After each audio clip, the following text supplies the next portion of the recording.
labadii gungumaa haray deni iyo axmed madooba haray labadaa waa in la qabtaa. ku soo dhawow wakaalada wararka ee Kilwa Media adoo ku bilaabaya magacaaga. Assalaamu calaykum waraxmatullaahi wabarakaatuh. ummadda Soomaaliyeed baan salaamaya marka ugu horeysa aan ku salaamaya salaanta islaamka. assalaamu calaykum waraxmatullaahi wabarakaatuh. horta maanta baydhabo waxa ka dhacday afmaygu wuxuu yiraahdaa kabtay lintee kabtay maaragtay kabtay lintee kabtay maaragtay lafta gareen waxaanu ahayn buu ismooday. waxaanu leenahay madaxweyne xasan sheekh maxamuud labaa ku haray labada ku haray waa labadee waa labada libaaxyada ismooday axmed madoobe iyo deni. dawladdan maanta ay dalka qabanaysaa annagu ummad Soomaaliyeed baanu nahay. dawlad baanu u baahannahay.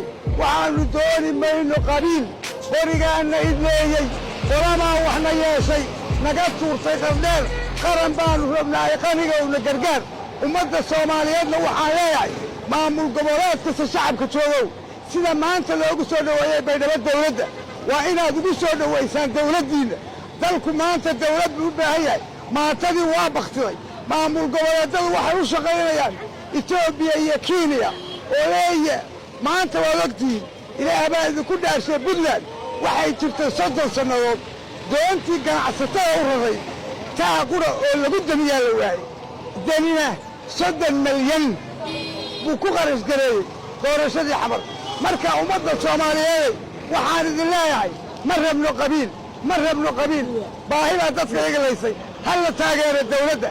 ciidamada maamul goboleedyada waxaan leeyahay haddaad ragtiin oo ilaahay ka baqaysaan maatadiinna iyo dadkiinna eega maamul goboleedka kasta dawladdu soo harto ku biira ciidamada dawladda.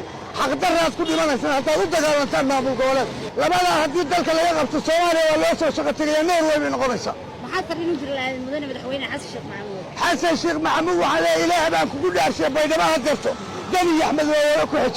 haddaad ummadda Soomaaliyeed doonayso deni iyo axmed madoobe ka qaba dadka. labadaa nin ka qaba dadka labadaa nin ka qabo oo labadaa gungume ka qaba dadka. wixii kale waynu israacaynaa annaga abwaanaa oo ku filan annana waa ku garab taagannahay.